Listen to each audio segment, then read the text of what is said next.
Magandang araw Pilipinas! Narito na ang weather update mula sa Pilipinas Weather ngayon. Huwag kalimutan na i-like, share, and subscribe para lagi kayong updated sa lagay ng panahon at mga babala ng pag-asa. Ngayong araw, patuloy na umiiral ang southwest monsoon o habagat na siyang nakakaapekto sa malaking bahagi ng bansa.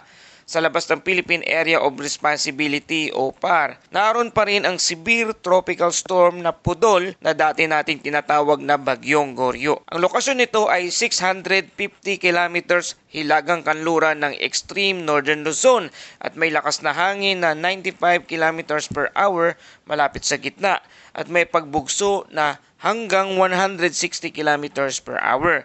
At ang galaw nito ay pa west-northwestward na bilis na 35 kilometers per hour. Mga kababayan, kahit wala na sa PAR si Goryo, patuloy nitong hinihila ang habagat na nagdadala ng ulan at thunders kanlurang bahagi ng bansa. Para sa ating forecast weather condition sa mga lugar ng Metro Manila, Ilocos Region, Calabarzon, Mimaropa, Bicol Region, Visayas, Zamboanga, Peninsula, Northern Mindanao, Caraga, Zambales, Bataan, Pampanga, Tarlac, Bulacan at Davao Oriental, ang panahon ay maulap na may kalat-kalat na pag-ulan at thunderstorm at dulot nito ang southwest monsoon o hanging habagat at may posibleng flash flood at landslide lalo na sa mabibigat na pag-ulan. Sa natitirang bahagi ng bansa, bahagyang maulap hanggang maulap na may pulong pag-ulan o thunderstorm at sanhi naman nito ang localized thunderstorm at posibleng biglaang pagbaha at pagguho ng lupa na malalakas na ulan dala ng thunderstorm. Sa ating wind and coastal condition sa Luzon, katamtamang hangin mula southwest to southeast, katamtaman ng alon mula 1.5